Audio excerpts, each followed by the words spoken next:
കാലാകാലങ്ങളായിട്ട് ഈ പൂവുള്ള ചെടികളൊക്കെ എല്ലാവരും വെച്ച് പിടിപ്പിക്കാറുണ്ട്.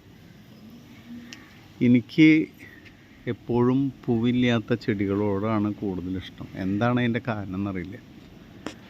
കാരണം പൂവുള്ള ചെടികൾക്ക് കുറേ അധികം വളർന്ന് വലുതായി കഴിഞ്ഞ് ഒരു പൂവുണ്ടാവും.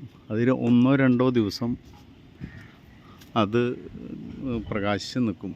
അതിന് ശേഷം അത് നശിച്ചു പോകും. അത് കാണുമ്പോൾ വല്ലാത്തൊരു പ്രയാസമാണ്.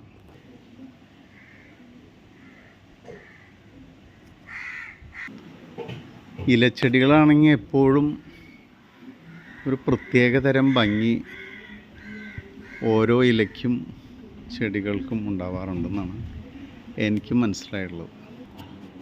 പൂക്കൾ ചെടികളുമേ ഉണ്ടാവുമ്പോൾ വളരെ സന്തോഷം ഉണ്ടാവാറുണ്ട്. പക്ഷേ ആ പൂവ് 1-2 ദിവസം കഴിയുമ്പോൾ കൊഴിഞ്ഞു പോകുന്നതോടുകൂടി വല്ലാത്തൊരു പ്രയാസമായിരിക്കും. അതുകൊണ്ട് ഞാൻ എപ്പോഴും ഇലച്ചെടികൾക്കാണ് കൂടുതൽ പ്രാധാന്യം കൊടുക്കാറ്. എനിക്ക് വളരെ സൗന്ദര്യം ഇലച്ചെടികൾക്ക് ഉണ്ടെന്ന് തോന്നാറുണ്ട്.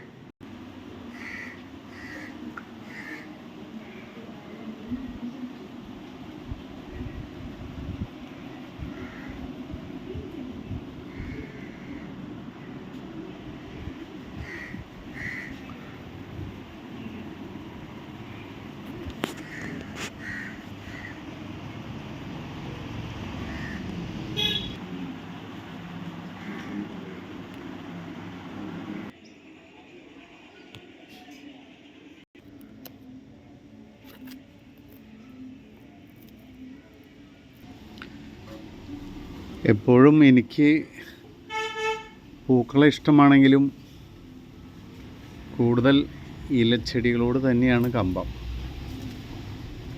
എന്തോ അറിയില്ല, അതിനൊരു പ്രത്യേക ഒരു ഭംഗിയാണ് ഫീൽ ചെയ്യാറ്.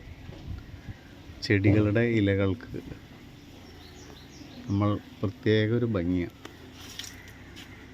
പൂവിനേക്കാളും ഭംഗി ഇലകൾക്കാണെന്ന് തോന്നിപ്പോകാറുണ്ട് പലപ്പോഴും. അതുകൊണ്ടാണ് നമ്മുടെ വീട്ടിൽ ഇലച്ചെടികൾ മാത്രം എല്ലാ കാലഘട്ടത്തിലും ഇങ്ങനെ തന്നെയാണ്. ഇലച്ചെടികളാണ് എപ്പോഴും ഉണ്ടാവാറ്.